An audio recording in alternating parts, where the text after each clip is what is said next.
आखिर पढ़े लिखे लोग अघोरी बाबा क्यों बन रहे हैं और क्यों अघोरी बाबा मृत शरीर के साथ शारीरिक संबंध बनाते हैं, जानने के बाद आपके भी होश उड़ने वाले हैं। और भारत का एक ऐसा मुस्लिम क्रांतिकारी जिसने अकेले सैकड़ों अंग्रेजों को मौत के घाट उतार दिया था। और आखिर ऐसी क्या मुसीबत आ पड़ी कि नवाजुद्दीन सिद्दीकी को लोकल ट्रेन में सफर करना पड़ा, और क्यों नरेंद्र मोदी इंडियन आर्मी की ड्रेस बदलवा रहे हैं, वजह जानने के बाद आप भी चौंक जाएंगे। और क्या है वो 3 तरीके जिससे भारत अपना कोहिनूर हीरा अंग्रेजों से वापस छीन सकता है। ऐसे ही फैक्ट्स जानने के लिए बने रहिए वीडियो के अंत तक। नंबर 1 दोस्तों, अघोरियों को तो आपने देखा ही है, इनके पूरे शरीर पर सफेद राख होती है और ये इंसानों का कच्चा मांस तक खाते हैं। और आपको यकीन नहीं होगा, लेकिन अघोरी बाबा डेड बॉडी के साथ शारीरिक संबंध बनाते हैं। लेकिन फिर भी साइंस अघोरियों को सपोर्ट करता है, यानी साइंस अघोरियों को सही मानता है। और शायद यही वजह है कि आज के पीढ़ी के लोग भी अघोरी बाबा बनने जा रहे हैं। इससे पहले जरा ये जाने कि संस्कृत में अघोरी का मतलब उजाले की ओर यानी कि पवित्रता होता है, लेकिन अघोरियों के रहन सहन और काम करने के तरीके बिल्कुल उल्टे हैं। तो फिर अघोरियों को अघोरी क्यों कहा जाता है?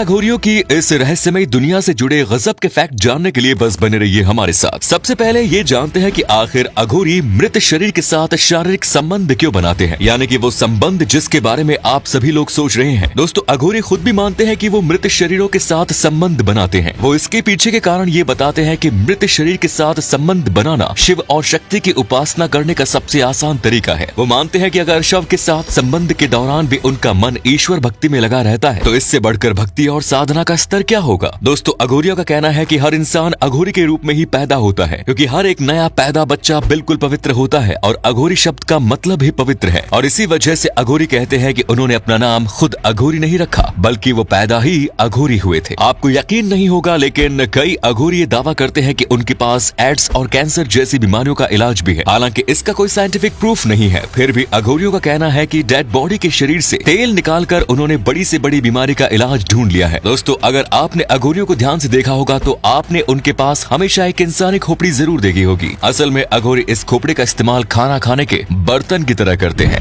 नंबर 2, भारत को आजादी दिलाने में बहुत लोगों का हाथ था, लेकिन कुछ ही लोगों को याद किया जाता है, जिसमें महात्मा गांधी, भगत सिंह और पंडित जवाहरलाल नेहरू जैसे नाम शामिल हैं। लेकिन क्या आप उस क्रांतिकारी का नाम जानते हैं जिनके बारे में कोई नहीं जानता और उन्होंने अकेले सैकड़ों अंग्रेजों को मौत के घाट उतार दिया था? मैं बात कर रहा हूँ शेर अली आजाद की, जिन्होंने 8 फरवरी 1872 के दिन अंग्रेजों के ही इलाके में घुसकर अंग्रेजों की तगड़ी सुरक्षा को तोड़कर उनके ही वायसराय लॉर्ड मेयो को चाकू से मार डाला। उस समय वायसराय की उपाधि राष्ट्रपति के बराबर होती थी और लॉर्ड मेयो की हत्या की वजह से अंग्रेजों को बहुत बड़ा झटका लगा और उनका आत्मविश्वास बिल्कुल टूट गया। दोस्तों, भारत के इस महान क्रांतिकारी के लिए एक लाइक तो बनता है। नंबर 3 दोस्तों, नवाजुद्दीन सिद्दीकी को आप सभी जानते हैं, लेकिन क्या आपको पता है कि हाल ही में एक लोकल ट्रेन में सफर करते हुए वो दिखाई दिए। उनका ये वीडियो बहुत तेजी से वायरल हो रहा है। दरअसल नवाजुद्दीन सिद्दीकी को अपनी एक शूटिंग खत्म होने के बाद शहर के दूसरी तरफ अर्जेंटली जाना था, लेकिन वो जानते थे कि अगर वो गाड़ी से जाएंगे तो पक्का ट्रैफिक में फंस जाएंगे, और इसीलिए उन्होंने गाड़ी के बजाय लोकल ट्रेन में सफर करना सही समझा। नवाजुद्दीन सिद्दीकी के लोकल ट्रेन में सफर करने वाली इस घटना से पता चलता है कि वो कितने भी फेमस हो चुके हैं, लेकिन अभी भी उनके अंदर 1% एटीट्यूड नहीं आया। नंबर 4 इंडियन आर्मी की ड्रेस बदली जा रही है। इसके बारे में आप लोगों ने जरूर सुना होगा। इंडियन आर्मी की नई ड्रेस पुरानी ड्रेस से एडवांस और बेहतरीन होने वाली है। नई ड्रेस में कुछ ऐसे रंगों का इस्तेमाल किया गया है जो कि सैनिकों को छिपने में मदद करेंगे। इसे पहनने के बाद सैनिक दुश्मन की नजर आने से बच जाएंगे। जवानों की वर्दी की नई शर्ट को पैंट के इन करने की जरूरत भी नहीं होगी, और साथ ही साथ ये ड्रेस पुरानी ड्रेस से हल्की भी है। इंडियन आर्मी के इस न्यू ड्रेस को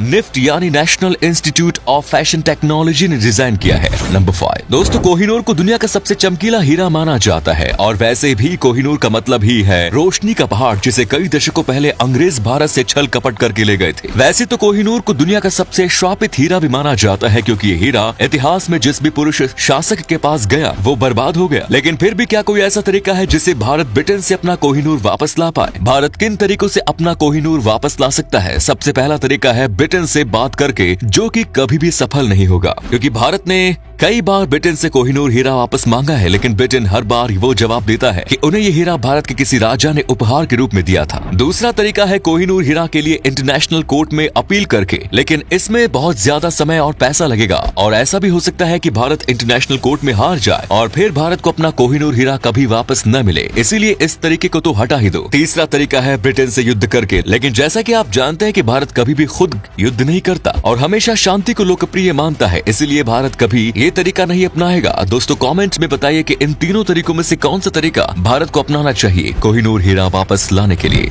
नंबर 6, आपने कभी ना कभी किसी न किसी से पाताल लोक के बारे में जरूर सुना होगा, लेकिन क्या सच में पाताल लोक का कोई वजूद है भी, या फिर ये सिर्फ कहानियों में मौजूद है? चलिए 1 मिनट के लिए मान लेते हैं कि पाताल लोक जैसी कोई चीज है ही नहीं, लेकिन फिर सोचने वाली बात तो ये है कि अगर पाताल लोक जैसी कोई भी चीज नहीं है तो फिर पाताल लोक शब्द आया ही कैसे? क्या हमारे पूर्वजों ने ऐसे ही ये शब्द लिख दिया जिस शब्द का सच में कोई वजूद ही नहीं है? असल में हम पाताल लोक के अस्तित्व को नहीं ना कर सकते हैं, क्योंकि अभी तक इंसान पृथ्वी के अंदर सिर्फ 8 मील गहराई तक खोद सका है, और 8 मील गहराई के बाद पृथ्वी के अंदर असल में क्या चीज है वो सच में किसी को नहीं पता। नंबर 7, मिलिए आदम रैनर से, जो एक ऐसे इंसान है जो लंबे और बौने दोनों रह चुके हैं। नहीं समझे क्या? असल में आदम रैनर 18 साल की उम्र तक बौने थे। इनकी हाइट सिर्फ 3 फीट 7 इंच थी, लेकिन 18 साल के होते ही इनकी हाइट अचानक से बढ़ने लगी और 51 के होते ही इनकी 7 फीट 8 इंच हो गई। यानी कि एक ऐसे इंसान है जो लंबे और बौने दोनों रह चुके हैं। तो उम्मीद है वीडियो आपको पसंद आई होगी। धन्यवाद।